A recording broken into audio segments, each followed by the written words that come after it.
ассалому алайкум бинандагони гиромӣ, нашри муфассали барномаи иттилооти навид аст ки мустақиман манзуратон менамоем. дар студия бо шумо Манучер Маҳкамов ва Малоҳатназар Шозода. Салом. муроҷиатномаи ҷамъияти саҳомии кушодаи барқи тоҷик. ҳамватанони азиз, хуб дар хотир доранд ки зимистони соли гузашта камбориш омад ва захираи об дар минтақаҳои ташаккулёбии дарёи Вахш ҳеле кам гардид. сол аз сол зиёд шудани талаботи аҳолӣ ва соҳаҳои иҷтимоиву иқтисодии мамлакат норасоии мавсимии нерӯи барқро ба миён меорад. дар ин замина мутахассисони соҳа соли ҷорӣ норасоии мавсимии нерӯи барқ дар ҳаҷми беш аз 1 миллиард киловаттсоатро пешгӯӣ карданд. таҷрибаи солҳои қаблӣ нишон медиҳад ки барои таъмини сифатнокии барқ дар мавсими сармо ҷорӣ кардани маҳдудият дар давраи нисбатан гарм будани ҳаво барои аҳолӣ мушкилоти зиёд намеорад. бинобар ин шурӯъ аз 22 сентябри соли 2024 дар ҳолатҳои зарурӣ дар таъмини нерӯи барқ маҳдудият ҷорӣ карда мешавад. аз ин лиҳоз аз мардуми шарифи Тоҷикистон хоҳиш карда мешавад ки ба давраи зимистон омодагии ҳамаҷонибе бинанд ва дар мавсими тирамоҳу зимистон нерӯи барқро сарфакорона истифода намоянд.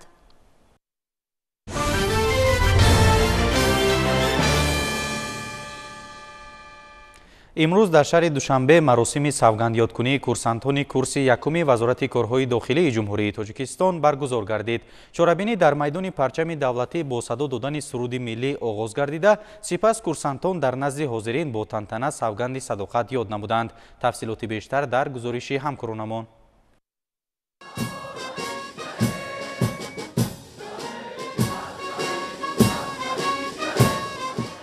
ҳамин гуна зери навои суруду оҳангҳои ватандӯстона маросими қабули савгандёткунии курсантони курси якум баргузор гардид. дар маросими савгандёткунӣ вазири корҳои дохилии Ҷумҳурии Тоҷикистон, роҳбарияти академия, ҳайати омӯзгорону курсантон ва волидони онҳо иштирок намуданд. зимни ҷамъомад вазири корҳои дохилӣ генерал-полковники милитсия Раҳимзода Рамазон ҳамроҳ курсантон ва падару модарони кормандони ҷавони милитсияро ба ин рӯзи фаромӯшнашаванда табрику муборакбод намуд.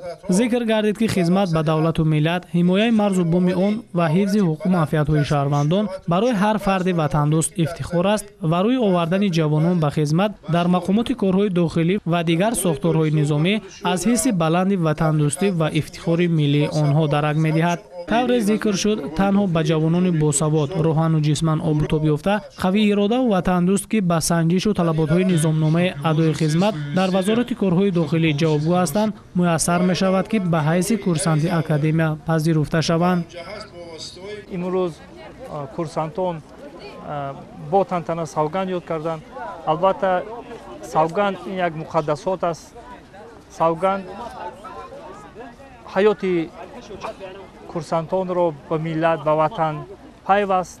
албатта ҳар як ҷавонмард бояд аз қабули савганд ифтихор намояд, зеро ӯ ҳаёти худро ба ҳамин миллат, ба ҳамин ватан, ба падару модару хоҳарони кишвар мепайвандад.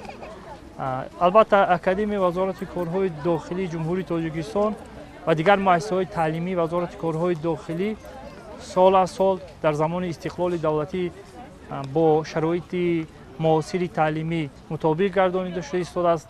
зиёда аз 100 омӯзгорони дорои дараҷа ва унвони илмӣ бо забонҳои тоҷикӣ, забони русӣ ва забони англисӣ дар академия дарс гуфта мешавад.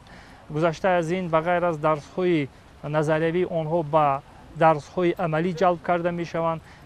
барои баланд бардоштани малакаи худ барои таҷрибаомӯзӣ ба амалияи мақомоти корҳои дохилӣ низ сафарбар карда мешаванд.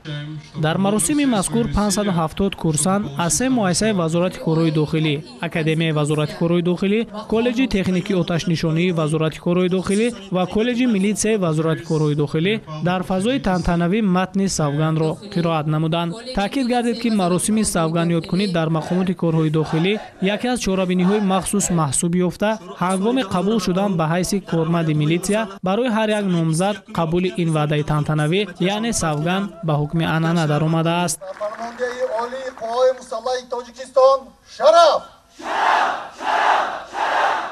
дар қисмати дуввуми чорабинӣ аз ҷониби афсарону курсантони курси якум машқҳои тактикӣ аз ҷумла сафорӯии низомӣ, ба қисмҳо ҷудо намудани силоҳ, муҳорибаи танбатан, истифодаи воситаҳои махсус ва дигар усулҳои ҳарбии низомӣ ки онҳо дар ҷамъомади таълими саҳроӣ омӯхтаанд намоиш дода шуд. маросими гузашти тантанавӣ аз тарафи ҳайати афсарон ва курсантони академия ба кори ҷамъомад анҷом пазируфт.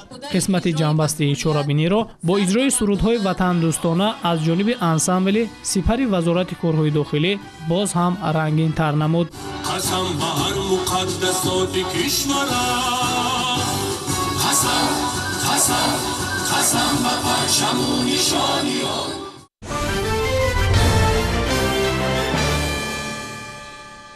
طبق فرمان پرزیدنت جمهوری تاجیکستان از 1 اکتبر سال روان معرکه دعوت تیرماهی جوانان به صف قوه‌های مسلح مملکت آغاز می‌گردد. تشکیلات جمعیتی مددگار مدافع و واحدهای آن در شهر و ناحیه‌های مملکت چون سالهای قبلی امسال نیز هزارها نفر جوانان اختیاری را تا آغاز موسم از روی کسب و کار گوناگون از جمله رانندگی می‌آموزانند و آنها همچون جوانان صاحب کسب شامل ارتش ملی خواهند شد. گزارش همکاران ما از ناحیه خوالینگ در همین موضوع آماده شده است. مکتب автомобилии ташкилоти ҷамъиятии мададгори мудофиаи ноҳияи Ховалинг муассисаест ки ҷавононро қабл аз сафарбар шуданашон ба қувваҳои мусаллаҳи ҷумҳурии Тоҷикистон соҳиб касб менамояд. дар ин муассиса соли 2 маротиба даҳон нафар ҷавонон ба касбомӯзӣ фаро гирифта мешаванд. барои ин тамоми шароитҳои зарурӣ фароҳам оварда шудааст. дар синфхонаҳои муҷаҳҳаз бо таҷҳизоти зарурӣ ва асбобҳои аёнӣ касби ронандагӣ омӯзонида мешавад. дар мактаби автомобилӣ 2 автомашинаи таълимии сабукрав ва 2 калон ҳаҷми одамкашон мавҷуд аст ки касбомӯзон дар онҳо тарзи ронданро меомӯзанд. касбомӯзон рондани автомашинаи калонҳаҷм ва ҳарбиро аз худ мекунанд ва қабл аз сафарбар шуданашон ба хизмати ҳарбӣ соҳиби шаҳодатнома мегарданд. баъди хатми донишгоҳ ба мактаби мададгори мудофиа дохил шуда курси ронандагиро хондам ва баъди хондани курси ронандагӣ соҳиби шаҳодатномаи автомобилӣ гаштам ва мехоҳам ки ба сафи қувваҳои мусаллаҳи ҷумҳурии Тоҷикистон дохил шуда хизмати модар ватанро бо сари баланд аду намоям. дар баробари ташкилу роҳандозӣ намудани курсҳои ронандагӣ роҳбарият ва кормандони мактаби автомобилии ташкилоти ҷамъиятии мададгори мудофиаи ноҳияи Ховалинг пайваста дар байни ҷавонон суҳбату вохӯриҳо ва чорабиниҳои ҳарбӣ ватандӯстиро баргузор менамоянд. дар ин чорабиниҳо иҷрои гашти ҳарбӣ ба тарафҳо ва мусобиқаҳои гуногун аз қабили ба қисмҳо ҷудо намудани яроқи оташфишонӣ ва ҷамъ кардани яроқи оташфишонӣ дар мисоли автомати Калашников, дар турник санҷидани қувваву бозуи ҷавонон, дастхобонӣ ва бозчанди дигар гузаронида мешавад. яке аз мусобиқаи дӯстдоштаи ҷавонон нишонгирӣ бо камони пневматикӣ мебошад ки дар ин бахш ҳамаи иштирокчиён қувваозмоӣ намуда маҳорати хешро нишон доданд. имрӯз дар мактаби автомобилии ташкилоти ҷамъиятии мададгори мудофиаи ноҳияи Ховалинг чорабинӣ баргузор гардид. но дар чорабинӣ ҷавононе ба сафи қувваҳои мусаллаҳи ҷумҳурии Тоҷикистон сафарбар мешаванд. мо дар даъвати тирамоҳии соли 2024 42 нафар касбомӯзон ба қайд фаро гирифта шуд. мо айни ҳол онҳоро рӯзи 1 октябр ба сафи қувваҳои мусаллаҳи ҷумҳурии Тоҷикистон сафарбар мекунем. онҳо бо шаҳодатномаи хатми курс S ва B таъмин карда мешаванд. дар мактаби автомобилии ташкилоти ҷамъиятии мададгори мудофиаи ноҳияи Ховалинг машқҳои ҳарбӣ ва танпарвариро гузаронда истем. ба иттилои сардори мактаби автомобилӣ ҳамаи 42 нафар касбомӯзон соҳиби шаҳодатномаи ронандагӣ гардида дар оянда метавонанд аз рӯи ихтисосашон дар ҷузъу томҳои қувваҳои мусаллаҳи ҷумҳурии Тоҷикистон хизмат намоянд. дар анҷоми чорабинӣ ба беҳтарин касбомӯзон ифтихорномаҳои мактаби автомобилии ташкилоти ҷамъиятии мададгори мудофиа супорида шуд. ширинҷон Сафарзода Сайфиддин Исмоилов аз ноҳияи Ховалинг барои барномаи Навид.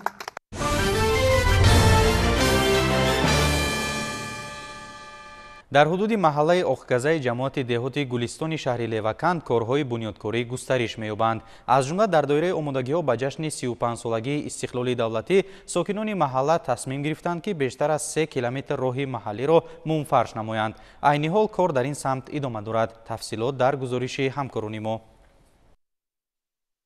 мардуми сарбаланди маҳаллаи оказаи ҷамоати деҳоти гулистони шаҳри леваканд таҳти шиори дар ҳамбастагии деҳаи худро обод мекунем дар ҳамкорию дастгирии мақомоти иҷроияи маҳаллии ҳокимияти давлатии шаҳр ва маблағгузории сокинони деҳа тасмим гирифтанд ки роҳи миёни деҳаро муфаш намоянд. Гуфтанд мумкин аст ки қаблан ин роҳи калонтарини маҳаллаи оказа харобу валангор шуда барои ронандагону сокинон алалхусус толибилмон монеа ва душвориҳои зиёдеро пеш меовард. хушбахтона имрӯз охирон қитъаи роҳи маҳаллӣ муфаш гашта истодасту шодию хурсандии аҳли деҳа ва нафароне ки ин роҳи пайвандгарро убур месозанд беҳудуд аст. ҳамин роҳҳо аз солҳои 60 аз даври шӯравии мондагӣ буд. мо якҷоя бо халқ соз карда истодаем.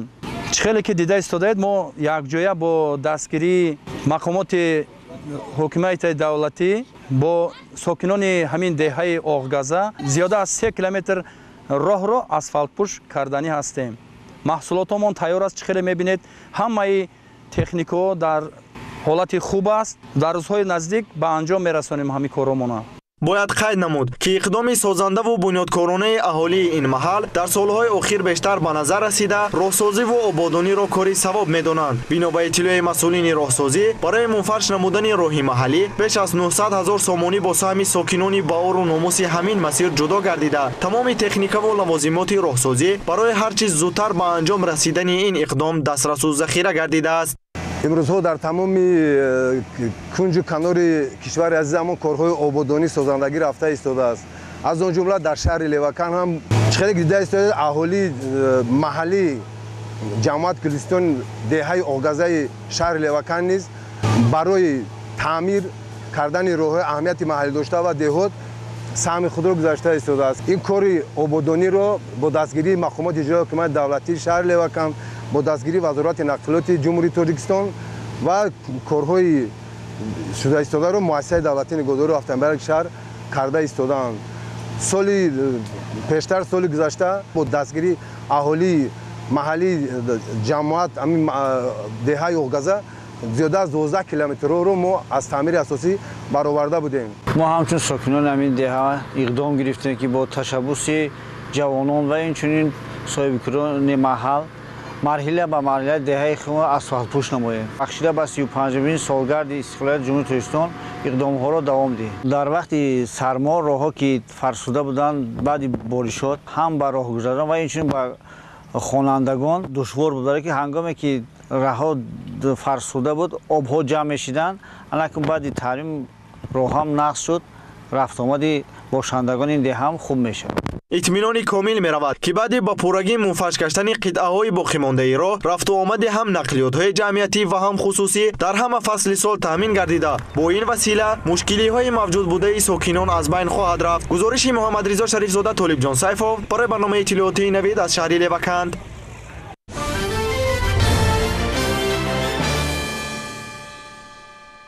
мунфаршкунии роҳ дар ҳамаи ҷамоатҳо ва деҳаю маҳаллаҳои шаҳри Исфара низ чанд сол боз муташаккилона идома дорад. тибқи иттилои ҳамкорони мо дар давоми чанд соли охир дар маҷмӯъ дар ҳудуди шаҳри Исфара аз ҳисоби соҳибкорону саховатмандон ва сокинони шаҳр бештар аз 75 километри роҳи маҳаллӣ таъмиру тармим ва мунфарш карда шудааст. ин кор айни ҳол дар ҳудуди ҷамоати деҳоти Чилгазӣ идома дорад. дар партави дастуру ҳидоятҳои пешвои миллат президенти ҷумҳурии тоҷикистон муҳтарам Эмомалӣ Раҳмон бахшида ба ҷашни 35-солагии истиқлоли давлатии ҷумҳурии тоҷикистон дар шаҳру деҳоти Исфара корҳои созандагӣ ва бунёдкорӣ бомаром идома доранд. дар радифи бунёди иншооти муҳими иҷтимоие ки бо маблағгузорӣ аз буҷети давлатӣ сурат мегирад, мардуми созандаи ободкори деҳот аҳлонаю дастаҷамъона заҳмат мекашанд. аз ҷумла сокинони ҷамоати деҳоти Чилгазӣ аҳлона тариқи ҳашар кӯчаву роҳҳоро ободу зебо намуда истодаанд. онҳо азми қавӣ доранд ки тамоми кӯчаҳои деҳаро пурра аз таъмир бароварда барои рафту омади мардум шароити хуб фароҳам оваранд. мунфашкунии роҳҳо бо иштироки роҳбарияти мақомоти иҷроияи ҳокимияти давлатии шаҳр оғоз ёфтаву сокинон бо ширкати фаъолона дар он дастгирии худро аз даъвати пешвои миллат муҳтарам Эмомалӣ Раҳмон дар боби саҳмгирӣ дар ободонии ватани маҳбуб иброз медоранд. онҳо ба хубӣ дарк мекунанд ки ободии ватан аз ободии ҳар як манзил шурӯъ мешавад.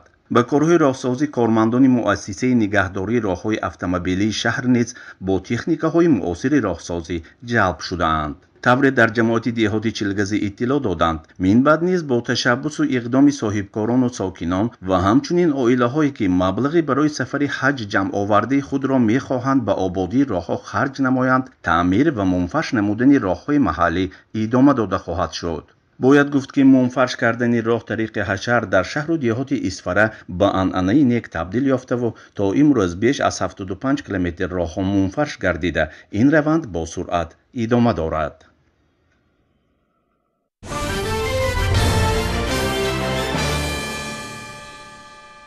40 нафар занону духтарони ҳунарманди шаҳри Хуҷанд барои пеш бурдани фаъолияти соҳибкории истеҳсолӣ ва ҳунармандиашон соҳиби гранти раиси шаҳри Хуҷанд шуданд. Ба иттилои ҳамкорони мо, маблағи умумии грант 165 000 сомониро ташкил дода, бо назардошти лоиҳаҳои пешниҳодкардаи занон ба онҳо тақсим карда шуд. дар доираи чорабиниҳои рӯзи шаҳри Хуҷанд ба 40 нафар бонувони ҳунарманд грантҳои раиси шаҳри Хуҷанд Фирдавс Шарифзода ба маблағи умумии 165 000 сомонӣ супорида шуданд. Занони тоҷик на танҳо ҳамқадами замон ҳастанд, балки қаҳрамони ҳаёти ҳаррӯза. Онҳо фарзандони худро бо ватандӯстӣ тарбия мекунанд ва дар ҳама соҳаҳо аз илм то ҳунар саҳми назаррас мегузоранд.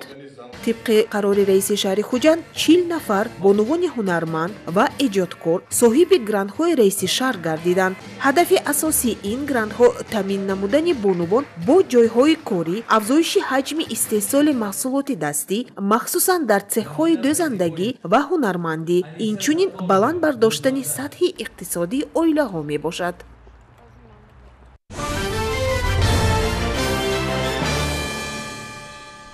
ҳамасола дар тоҷикистон 22 сентябр ҳамчун рӯзи рӯдакӣ ҷашн гирифта мешавад. таҷлили ин сана дар замони соҳиби истиқлолӣ ба ҳукми анъана даромад ва ҳадаф аз он ҳам омӯзиши амиқи осори ин абармарди майдони адабиёту фарҳанг ва ҳам боло бурдани ифтихороти миллӣ дар замири наслҳои наврасу ҷавонон дониста мешавад. ба муносибати рӯзи рӯдакӣ дар донишгоҳи миллии тоҷикистон маҳфили зебои адабию фарҳангӣ баргузор гардид. ҳамкорони мо аз ҷараёни ин маҳфил гузориш медиҳанд. таҷлили рӯзи рӯдакӣ дар тоҷикистони соҳиби истиқлол самари сиёсати ватандӯстона ва фарҳангпарваронаи президенти ҷумҳурии тоҷикистон пешвои миллатамон Эмомалӣ Раҳмон аст, ки бо ҳадафҳои худшиносии миллӣ, шинохти ҳуввияти миллӣ, рӯ овардан ба асолати маънавии худ пайгирӣ карда мешавад. ва ин беҳуда нест, ки зеро номи дурахшони рӯдакӣ шеъри оламшумули ӯ воқеан ҳуҷҷати ифтихори миллии на танҳо мо тоҷикон, балки ҳама форсизабонони дунёст. ба ин муносибат дар донишгоҳи миллии тоҷикистон ҳамоиши бадеӣ бахшида ба бузургдошти рӯзи рӯдакӣ баргузор гардид. дар чорабинии ректори донишгоҳ доктори илмҳои ҳуқуқшиносӣ профессор Насриддинзода Эмомалӣ ва ҳайати профессорон, омӯзгорон ва донишҷӯён ширкат варзиданд. масъулин ҳозиринро бо ин ҷашни давлатӣ шодбош гуфта қайд намуданд, ки ифтихори миллии мо тоҷикон аст, ки маҳз ин абарустоди сухан, одаму шуъаро, асосгузори адабиёти форсу тоҷик, падари шеъри порсӣ эълон гардидааст. дар олами илму адаб эътироф гардидаву собит шудааст, ки маҳз устод рӯдакӣ бо каломи безаволи худ, ки дар он ғояҳои баланди инсонию башариро осурудааст, бунёди меъёри солими забони ноби адабии тоҷики форсиро гузоштааст, ки минбаъд бар зербуни он тамоми адабиёти пурифтихор ва дар олам эътироф гардидаи классикиву имрӯзии мо бегазан қомат афрохт. аз хидматҳои беҳамтову безаволи дигари устод рӯдакӣ ин аст, ки маҳз дар осори гаронмояи ӯ бунёди тамоми жанрҳои маъмулу маъруфи адабиётамон мисли ғазал, қасида, маснавӣ, дубайтиву рубоиву қитъа гузошта шудааст.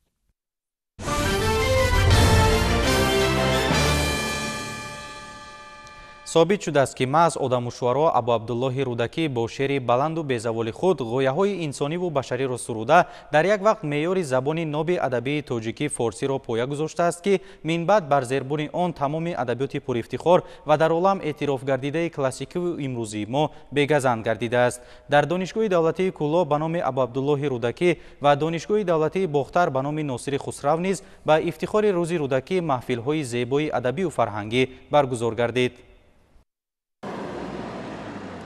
дар донишгоҳи давлатии Кӯлоб ба номи Абу Абло Рӯдакӣ бо мақсади гиромидошти сардафтари адабиёти классикии форсу тоҷик Абу Аблои Рӯдакӣ чорабинии бо шукӯҳи сиёсиву фарҳангӣ баргузор гардид. Нахуст бо нишони эҳтиром ба эҷодиёти пурғановати соҳибқирони шоирон ба пояи пайкараи Абу Аблои Рӯдакӣ ки дар саҳни донишгоҳи давлатии Кӯлоб ҷойгир аст гулчанбар гузоштанд. дар роҳрави бинои асосии донишгоҳ аз намоиши дастоварду ҷоизаҳои омӯзгорону донишҷӯён китобҳои илмию бадеӣ ва ҳунари расомии хонандагони мактаби расомӣ дидан карданд. Абу Абдуллоҳи Рӯдакӣ бо осори мондагор дар таърихи адабиёти форсу тоҷик ҳамчун шоири пурбор ва эҷодиёташ ки ба мазмунҳои ватандӯстона, тасвири табиат, ишқи фалсафӣ касб карданд, ҳамчун шоир ва қофиласорори назми адабиёти мо муаррифӣ гардидааст. дар қисмати тантанавии чорабинии мазкур муовини раиси вилояти Хатлон, раиси шаҳри Кӯлоб, ректори донишгоҳи давлатии Кӯлоб ба номи Абу Абло Рӯдакӣ, шоири халқии Тоҷикистон, барандаи ҷоизаи давлатӣ ба номи Абу Аблои Рӯдакӣ Ҳақназар Ғоиб, шоирону нависандагон, омӯзгорону донишҷӯён ва хонандагони муассисаҳои таълимӣ иштирок намуданд. Нахуст муовини раиси вилояти Хатлон Анзурат Абдусаломзода баромад намуда изҳор дошт, ки барои мо тоҷикон ифтихори бузург аст, ки бо қарори ЮНЕСКО соли 2008 ҷомеаи фарҳангии ҷаҳон 1150-солагии фарзанди бароманди халқи тоҷик Абу Аблои Рӯдакиро таҷлил намуданд. воқеан шинохти ҳақиқии асолати таърихӣ моро водор месозад, ки барои рушду пешрафти ватани азизамон аз осори гаронбаҳои аҷдодонамон сабақ гирем ва роҳи минбаъдаи давлатдории навини тоҷиконро муайян созем.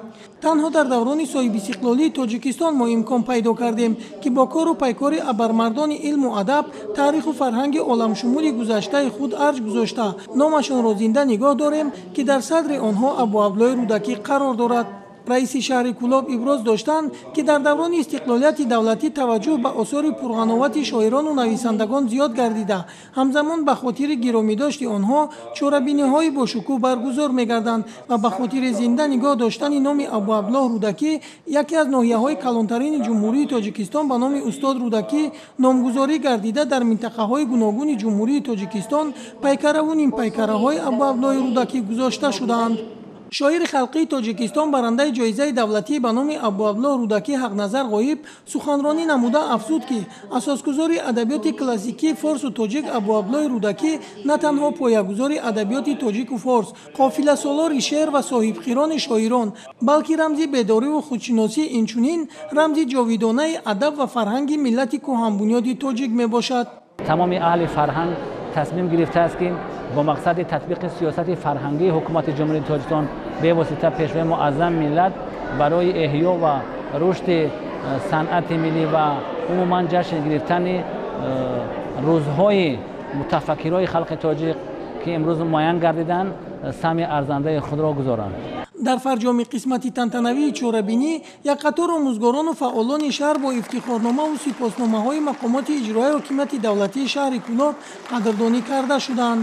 қисмати фарҳангии чорабинӣ бо пешниҳоди саҳнаи театрӣ аз ҷониби ҳунармандони театри вилоятии Масака мусиқӣ ба номи Сайдалӣ Вализодаи шаҳри Кӯлоб оғоз гардид. дар идома донишҷӯёни факултаи филологияи тоҷик ва журналистика порчаҳои шеърӣ аз ашъори Абу Аблои Рӯдакӣ қироат намуда, кормандони бахши фарҳанги мақомоти иҷроии ҳокимияти давлатии шаҳри Кӯлоб ва ансамбли навои донишгоҳ бо пешниҳоди суруду таронаҳо аз эҷодиёти пурғановати Абу Аблои Рӯдакӣ хотири меҳмонону иштирокдоронро шод гардониданд. дар донишгоҳи давлатии бохтар ба номи Носири Хусрав ҳамоиши илми адабӣ ба ифтихори рӯзи Рӯдакӣ баргузор гардид. дар ҳамоиши мазкур муовини ректор оид ба илм, ҳайати омӯзгорон, профессорон ва донишҷӯён ширкат варзиданд. нахуст муовини ректор оид ба илм ба сухан баромада омӯзгорону донишҷӯёнро ба ин санаи фархунда табрик намуда иброз дошт, ки ашъори устод Абу Абдуллоҳ Рӯдакӣ бо мазмуну муҳтавои баланди дорои арзишҳои башардӯстона, инсониятро ба сулҳу дӯстӣ, адолат, сабру таҳаммул, зиндагии босаодат ва ваҳдату ҳамбастагӣ даъват менамояд ва ҳамчунин муҳимтарин омили ҳастӣ ва бақои забони тоҷикӣ оинаи мусаффои зиндагии мо ба ҳисоб меравад. ҳамояи ифтихор ва сарафрозӣ аст, ки бо касби истиқлолияти давлатӣ имкон фароҳам омад, ки ба шахсиятҳои илму фарҳанг арз гузошта шавад ва имрӯзҳо дар саросари кишварамон ба ифтихори рӯзи гиромидошти устод Абу Абдуллоҳи Рӯдакӣ کنفرانس‌های سطح بین‌المللی جمهوری، نشست‌ها، میزهای مدور و محفل‌های علمی و ادبی برگزار گردیده شدند.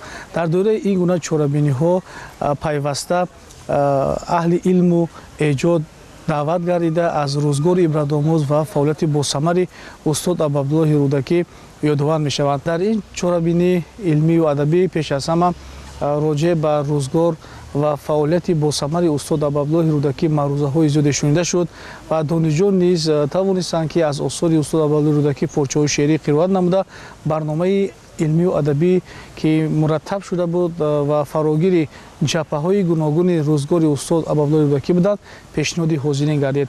نسل بشر از نخستین روزهای خودشناسی خویش به اهل علم و هنر، فرهنگ و مدنیت، نمایندگان علم و ادب خویش ارج می‌گذاشتند و علم و خرد و فرهنگ و معنویات و شعر و ادب را از وسیله بهترین حیات معنوی نسل انسانی می‌دانستند.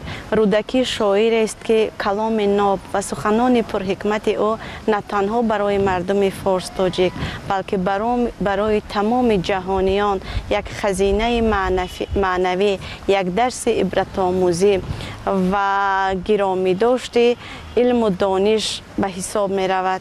در ادامه چهاربینی ناطقان در موضوع رودکی رفت و ماند حکمت اوی با نوبت و سخن برآمده قید کردند که اشعار ابو عبدالله رودکی خزینه گرانمایه ادبیات بوده. شعر برای رودکی وسیله بود که نگاه، عقیده سیاسی و اجتماعی و فرهنگی خود را از دیدگاه غیر مقرری افاده می‌کرد. بزرگترین هنر رودکی آن است که با ایجاد اثرهای خود با قدرت و قناعتمندی زبان تاجیک و فارس وسعت بخشید. طور میگویند ادبیات ابدیت است و بار دیگر ما شاهد آن گردیدیم که استاد رودکی که در آسمان ابدی ادبیات یک جایگاه خاصه را پیدا نموده است تا امروز در دل و دیده همزبانان خود، هم قومان و هم ملتان خویش زنده است و تا سال هست تا آدمیت هست تا نسل بشر نیاز به سخن والا و اندیشه و حکمت های انسانی دارد. استاد رودکی و کلام ناب استاد رودکی زنده و جاوید خواهد ماند.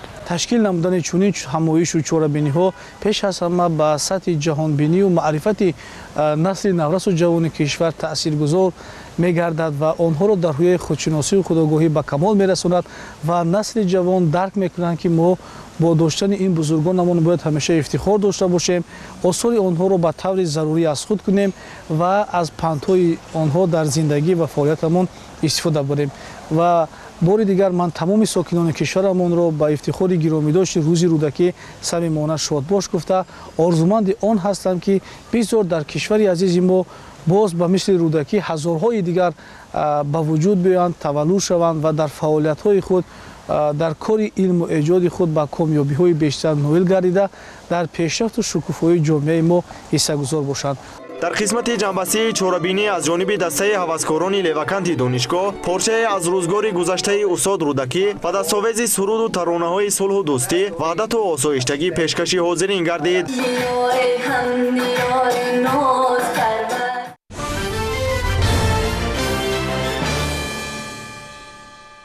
تجلیل روز رودکی در تاجیکستان صاحب استقلال ثمره سیاست وطندوستانه و فرهنگ پرورانه پرزیدنت جمهوری تاجیکستان پیشوای ملت محترم امامعلی رحمان است که با هدف خودشناسی، بلند برداشتن هویت ملی و رو آوردن به اصالت تاریخی ملت عملی کرده می شود.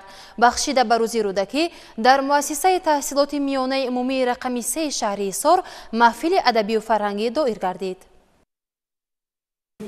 بخشیده به روز آدم و شعرا، سردفتر ادبیات تاجیک و فارس ابو عبدالله رودکی در مؤسسه تحصیلات میانه عمومی رقم 3 واقع در جماعت دهات حصار شهر حصار محفل ادبی و فرهنگی تشکیل و برگزار گردید.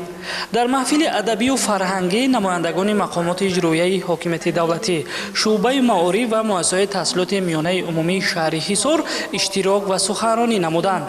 گفته شد که تجلیل روز رودکی در تاجیکستان صاحب استقلال ثمره سیاست وطن دوستانه و فرهنگ پرورانه پرزیدنت جمهوری تاجیکستان پیشوای ملت محترم امامعلی رحمان است که با هدف خودشناسی ملی، بلند برداشتن هویت ملی و رو آوردن به اصالت خود پیگیری کرده می شود.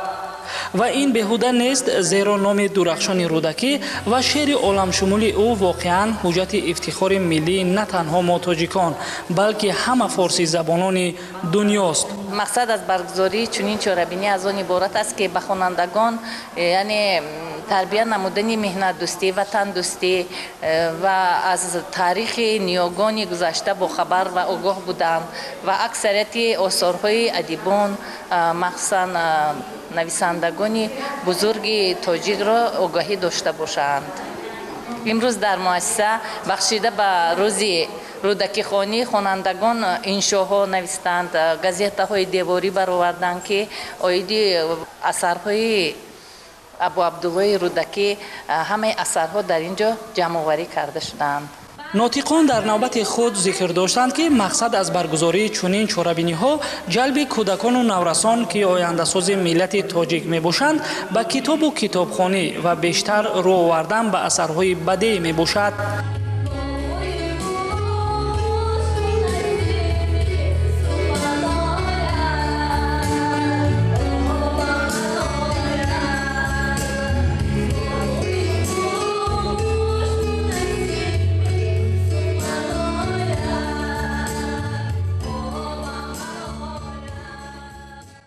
در چهاربینی خوانندگان از ایجادیات آدم و شعرا سردفتر ادبیات تاجیک و فارس ابو عبدالله رودکی شعرها قرائت کرده، همچنین صحنه‌های جالب و سرودهای وطن دوستانه را پیشکش حاضری نمودند. ادیبان ابراز داشتند که افتخار ملی ما تاجیکان است که محض این ابر استاد سخن آدم و شعرا اساسگذار ادبیات فارس و تاجیک پدر شعر پارسی اعلام گردیده است. در عالم علم و ادب اعتراف گردیده و ثابت شده است که محض استاد رودکی با کلام بی‌زوال خود که در آن غایه‌های بلند انسانی و بشری موقع محوری دارد، بنیاد معیار زبان ناب ادبی تاجیکی فارسی را گذاشته است که من بعد بر زیربون آن تمام ادبیات پر افتخار و در عالم اعتراف گردیده کلاسیکی و امروزی ما بگزند خواهد افراخت.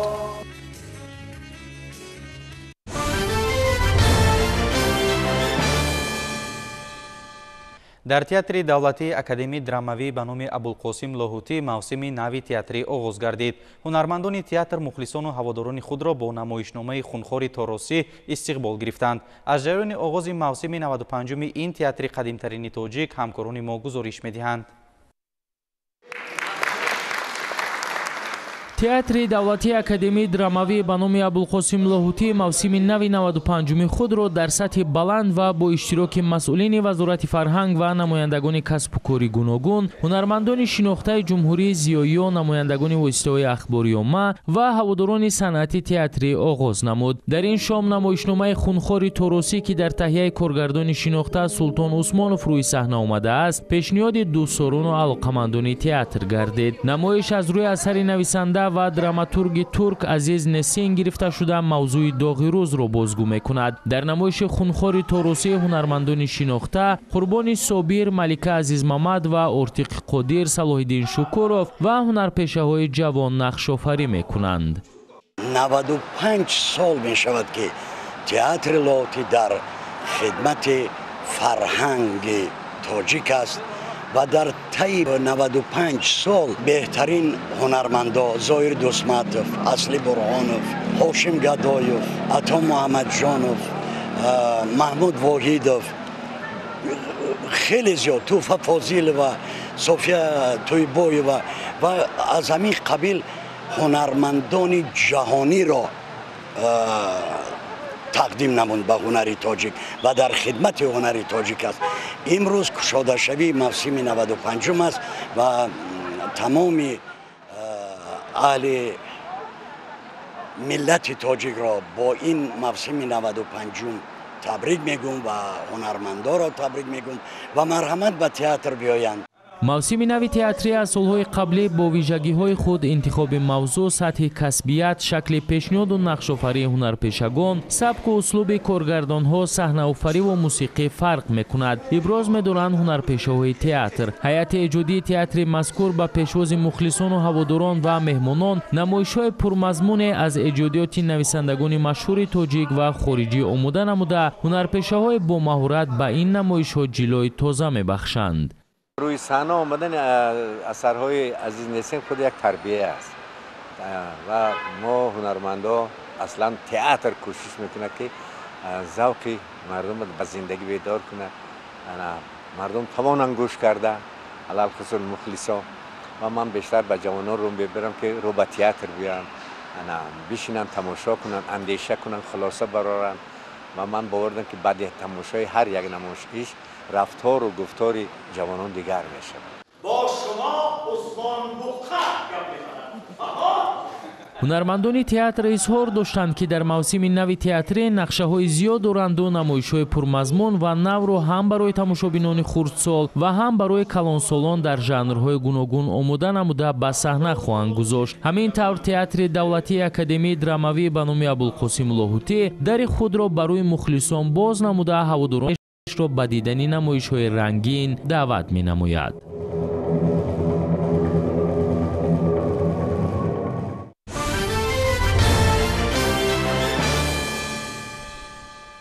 бинандагони гиромӣ, дар ҳамин ҷо расидем ба поёни барномаи иттилоотии навид ки мустақиман аз телевизиони Сафина манзуратон намудем. бароятон истироҳати хуштаманно дорем. хайр.